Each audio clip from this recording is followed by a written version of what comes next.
የዓለማችን ትልቁና እጅግ ተፈላጊ የመኪና ኩባንያ ለመጀመሪያ ጊዜ ታሪኩን የጀመረው መኪና በመስራት ወይም የሞተር ጩኸት በማሰማት አልነበረም። በጥንታዊ የእንጨት ጎጆዎች ውስጥ ፈትልና ጨርቅ በመሸመን እንጂ። የቶዮታ ታሪክ የአንድ ተራ ድርጅት ታሪክ አይደለም። ይህ ታሪክ ከሽመና ማሽን ተነስቶ የአሜሪካን፣ የአውሮፓን ግዙፍ የመኪና ኢምፓየሮች ያንበረከከ የዓለምን የንግድ ስልት ለዘላለም የቀየረ ረቂቅ ሴራ ነው። የድርጅቱ መስራች ሳኪቺ ቶዮታ የዓመታት ድካሙ የሆነው የአውቶማቲክ ሽመና ማሽን የፈጠረው መብት ለአንድ የእንግሊዝ ኩባንያ ሲሸጥ የወሰደው ውሳኔ የሞትና የሽረት ነበረ። ያገኘውን ገንዘብ በሙሉ ለልጅ ሊኪቺሮ ሰጠው። የሰጠውን ግን ገንዘብ ብቻ አልነበረም፣ ዓለምን የሚቀይር መኪና ስራ የሚል እጅግ አደገኛ ህልም እንጂ። ታዲያ እንዴት በአሜሪካ ንቀት የታየው ይህ የጃፓን ድንቅ ስራ በአሁኑ ሰዓት መኪናዎች ፈጽሞ የማይበላሹበት ምስጢራዊ ጥበብ ሊቀየርስ ቻለ? ፎርድ እና ጀነራል ሞተርስ ሊደርሱበት ያልቻሉትን ያ የቶዮታ ድብቅ ኮድ ምንድን ነው?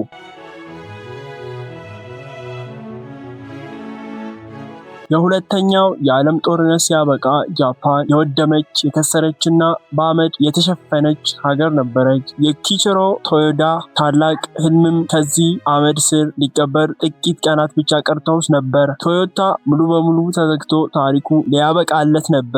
የጥንካሬ ዕቃ እጥረት፣ የነዳጅ መጥፋትና የገንዘብ መድረቅ ድርጅቱን አንቀጥቅጦት ነበረ። ሰራተኞቹ ላባቸው ሳይደርቅ ደሞዝ አጡ። ይህም በኩባንያው ታሪክ ታይቶ የማይታወቅ ከባድ የሰራተኞች አድማ አስነሳ። በአንድ በኩል ረሃብና ቁጣ፣ በሌላ በኩል ደግሞ የባንኮች ጭካኔ የተሞላበት እገዳ። ባንኮቹ ለቶዮታ ብድር ለመስጠት አንድ አስገራሚና ጨካኝ ቅድመ ሁኔታ አቀረቡ። ድርጅቱ እንዲድን ከተፈለገ መስራቹ ኪቺሮ ቶዮዳ ከስልጣኑ መውረድ አለበት አሉ። ይህ ውሳኔ ለአንድ መሪ የሞት ያህል ከባድ ነው። የአባቱን አደራና የህይወት መስዋዕትነቱን ለሌላ አሳልፎ መስጠት። ነገር ግን ከኢቺሮ ቶዮዳ እውነተኛ ስራ አስኪያጅ ሲኦ ምን ማድረግ እንዳለበት ለዓለም አሳየ። የራሱን ክብርና ስልጣኔ መስዋዕት አደረገ። ሰራተኞቹን ጠርቶ ድርጅቱ እንዲኖር እኔ ለቃለሁ ሲል የነበረው ቁጣ ሁሉ ወደ ፍጹም የሐዘን እንባ ተቀየረ። ኪቺሮ ራሱን አገለለ። ድርጅቱ ግን በባንኮች ብድር ዳነ። የአንድ መሪ የመጨረሻ ጥበብ ራሱን መስዋዕት አድርጎ ህልሙን ማዳን መቻሉ ነው። ታዲያ ይህ ከሞት የተረፈው የጃፓን ድንቅ ኩባንያ ከኪቺሮ መውጣት በኋላ የዓለምን ገበያ ሊቆጣጠርበት የሚችል ያንን ድብቅ መሳሪያ እንዴት ሊቀይስ ቻለ? የኪቺሮ ቶዮዳ መስዋዕትነት ቶዮታን ከሞት ቢታደግም ኩባንያው ግን ገና ታናሽና አቅመቢስ ነበረ።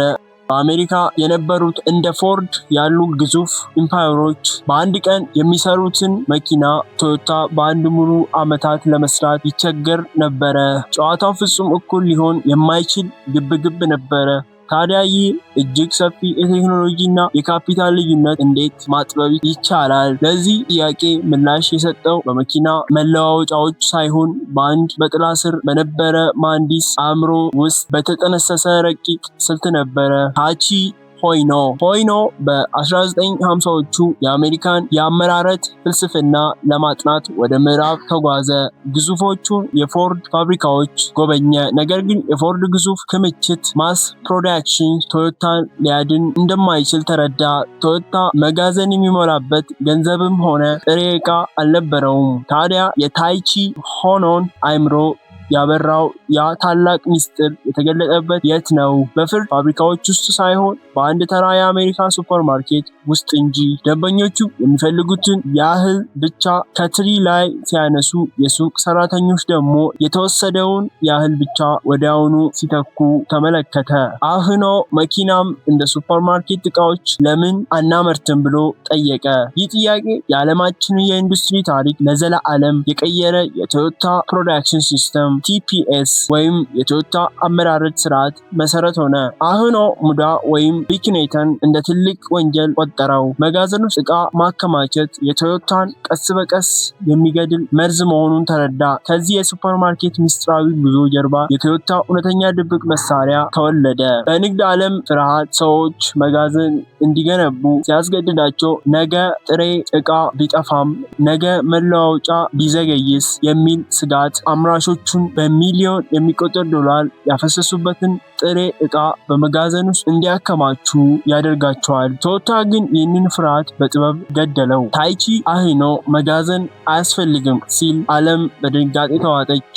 ይህ ስልት ጀስት ኢን ታይም ወይም በሰኮንዶች የሚደረግ የቁማር ጨዋታ ይባላል። በቶዮታ ፋብሪካ ውስጥ መለዋወጫዎች አስቀድመው ተከምረው አይጠብቁም። መለዋወጫው ፋብሪካ ውስጥ የሚገባው መኪናው በሚገጠምበት ከዛች የመጨረሻ ሰከንድ ላይ ብቻ ነው። ይህ እጅግ አደገኛ ቁማር ነው። አስቡት፣ አንድ የመለዋወጫ ዕቃ የጫነ መኪና በትራፊክ መጨናነቅ ወይም በዝናብ ምክንያት 5 ደቂቃ ቢዘገይ መላው የቢሊዮን ዶላር የቶዮታ ፋብሪካ እንቅስቃሴ ይቆማል። የሰከንዶች መሳሳት ወይም ከባድ ኪሳራ ይመራል። ቶዮታ ግን ይህንን ውጥረት ወደ ፍጹም ጥራት ደረጃ መለወጫ መሳሪያ አደረገው። ለሆይኖ መጋዘን ማለት ሰነፍ መሪዎች ስህተታቸውን የሚደብቁበት ምሽግ ማለት ነበረ።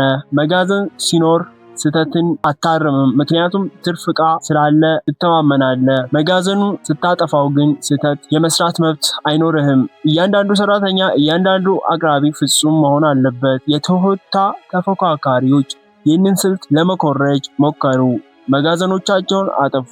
ነገር ግን የእነሱ ስርዓት የሰኮንዶች ውጥረት መቋቋም ስላልቻለ ፋብሪካዎቹን ተዘጉ።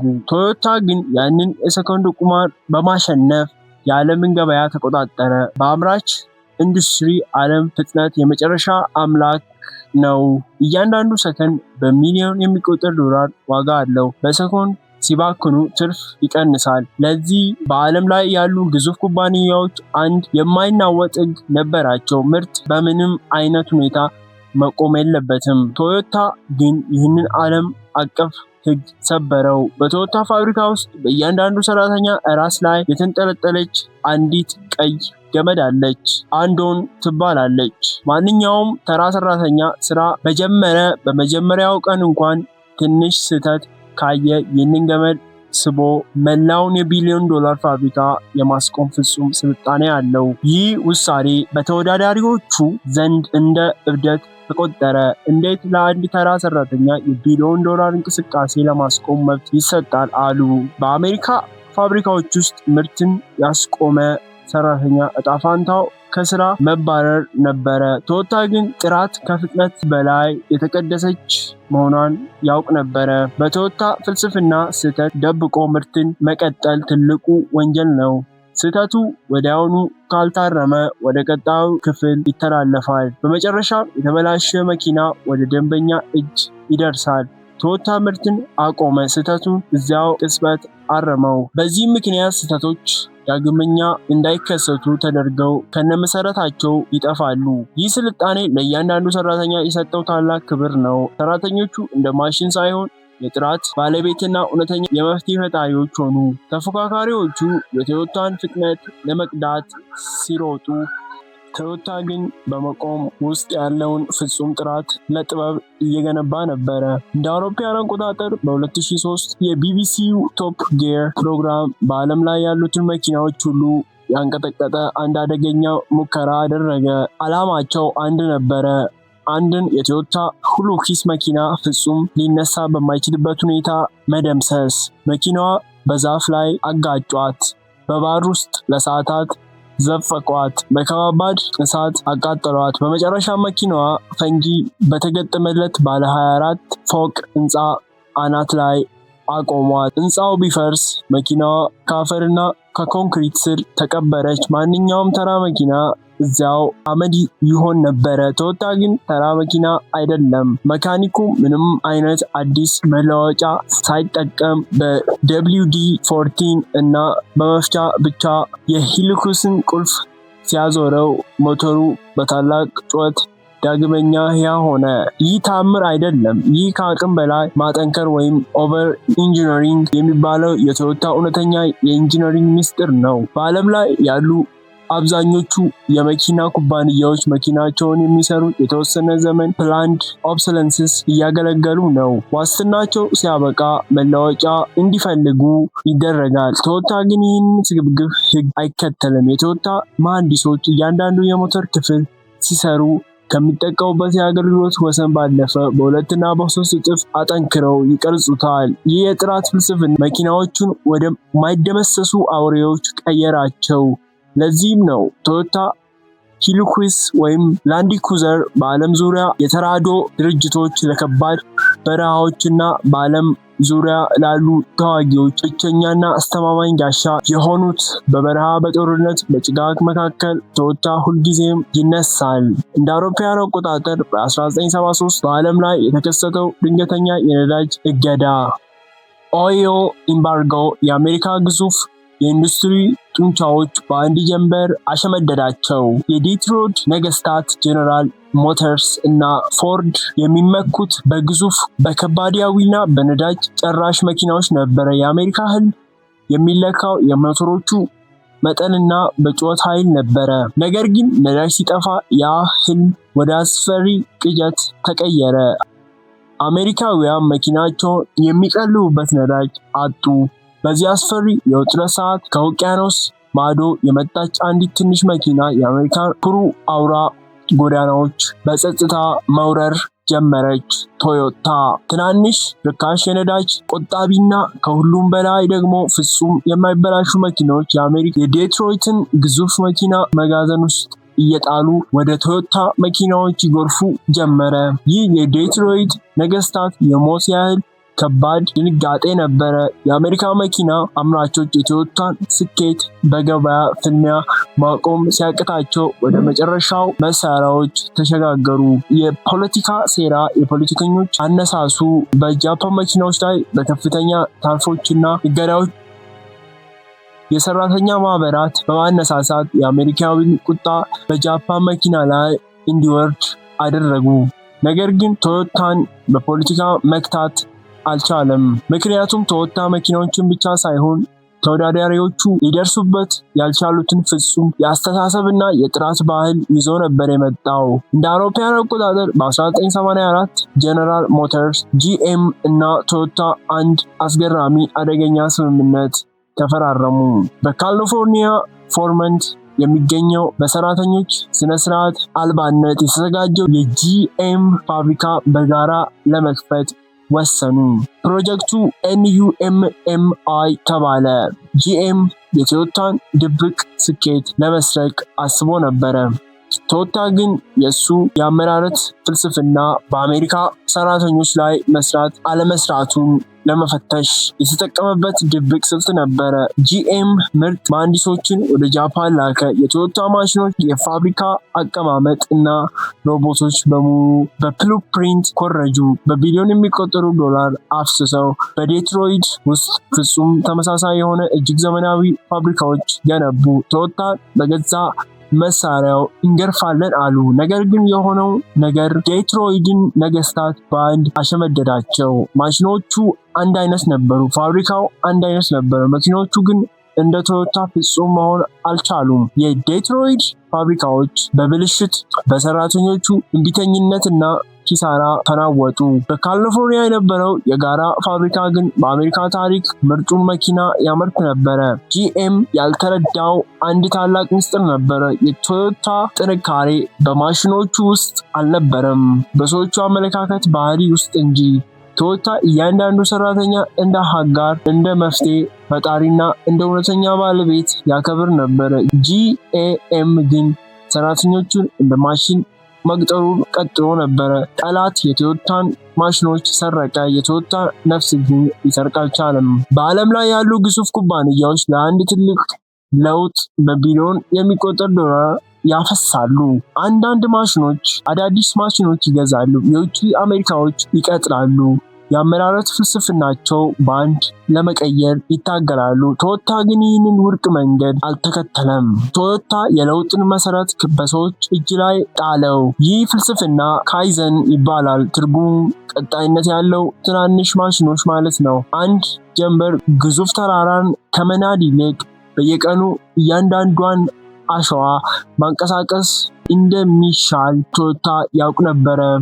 በቶዮታ እያንዳንዱ ሰራተኛ የዕለት ተዕለት ስራው የመፈተሽና የማሻሻል ፍጹም መብት አለው። አንድ መሳሪያ ከተጠቀመበት ቦታ በጥቂት ሴንቲሜትሮች ማቅረብ አንዲትን ብሎን ለማጥበቅ የሚወስደውን ጊዜ በአንድ ሰከንድ መቀነስ ለእኛ ተራ የሚመስለው እነዚህ ጥቃቅን እንቅስቃሴ የቶዮታ ግን የዓለምን ገበያ መቆጣጠር ምስጢራዊ መሳሪያ ናቸው። በየቀኑ የሚደረጉ የ1% ማሻሻያ በዓመት መጨረሻ ላይ ምን ያህል ምርታማነት እንደሚጨምር ያውቃሉ? 37 እጥፍ! ይህ የስሌት ተአምር ነው። ተወዳዳሪዎቹ ትልቁን አብዮት ሲጠብቁ፣ ቶዮታ ግን በየቀኑ የሚያደርጉትን ሰከንዶች ጸጥተኛ ሴራ የዓለምን ገበያ ዘውድ በአንዴ ነጠቀ። ቶዮታ የገነባው ካይዘን የተባለው የማይታይ የአስተሳሰብ ባህል እንጂ ማሽኖቹ ብቻ አልነበረም። እንደ አውሮፓውያን አቆጣጠር በ2009 ቶዮታ በታሪኩ አስፈሪውን ጥቁር ቀናት አስተናገደ። የመኪናዎቹ ፍጥነት መጨረሻና የፍሬን ብልሽቶች ወሬ በዓለም ላይ የተሰራጨ፣ በቢሊዮን የሚቆጠሩ መኪናዎች እንዲመለስ ተገደደ። የአሜሪካ ሚዲያዎች እና ፖለቲከኞች ቶዮታን ለማጥፋት ተነሱ። የአባቱንና የአያቱን ቅርስ በአንድ ጥቅሻ ውስጥ ሲፈርስ ጥቂት ቀናት ብቻ ቀርተውት ነበረ። ነገር ግን የመስራቹ የልጅ ልጅ ኪዮ ቶዮዳ በዓለም ፊት ቆሞ ጥፋቱን በጸጋ ተቀበለ። አላመካኘም፣ ሌላውንም አልከሰሰም። ይልቁንም ወደ መጀመሪያው ፍልስፍናችን እንመለስ አለ። ቶዮታ ካይዘን እና የሰዎችን ክብር ማዕከል ማድረግ የሚለውን ያንን የማይታየውን ድብቅ መሳሪያ ዳግመኛ አነቃቃ። እናም ታምሩ ተደገመ። ቶዮታ ከቀውሱ በበለጠ ጥንካሬው አገገመው። የዓለምን ቁጥር አንድነት ዘውድ በአሸናፊነት ዳግመኛ ተቀናጀ። ታዲያ ይህ ታምራዊ ጉዞ ለእኛ ለነገ መሪዎችና ስራ ፈጣሪዎች የሚያስተምረን የመጨረሻው ሚስጥር ምንድን ነው? ስኬት ምርጡን ምርት በመስራት ብቻ አይመጣም፣ ምርጡን የሰዎች አስተሳሰብና የአሰራር ፍልስፍና በመቅረጽ እንጂ። ቶዮታ ያስተማረን መጋዘንን ሳታጠፋ ስህተትን እንደሚገልጥና ጥራትን እንደሚሰምር ነው። እያንዳንዱን ሰራተኛ እንደ አጋርና መፍትሄ ፈጣሪ ስታከብር ማሽኖቹ ነፍስ እንዲዘሩ ነው። በየቀኑ የምታደርጋት የ1% ጸጥተኛ ማሻሻያ በዓመታት መጨረሻ ወደ 37 እጥፍ ታላቅነት እንደምትቀየር ነው። ከጥንታዊ የእንጨት ጎጆ ከጨርቅ ሽመና ማሽን ተነስተ መላውን የዓለም የመኪና ነገስታት ማንበርከክ ትችላለህ። ህልም ትልቅ፣ ስልት ረቂቅ፣ ጽናት የማይናወጥ ከሆነ ጠላት የቴክኖሎጂን ብሉፕሪንትን ሊሰርቅ ይችላል፣ የራስን ነፍስ ግን ሊሰርቅ አይችልም። ከኔ ጋር ስለቆያችሁ እያመሰገንኩኝ ይህንን ቻናል ሰብስክራይብ በማድረግ ይህንን ቪዲዮ ደግሞ ላይክ በማድረግ እንደዚህ አይነት አሪፍ ኮንቴንቶችን በየጊዜው ማግኘት ትችላላችሁ። ቸር ቆዩልኝ።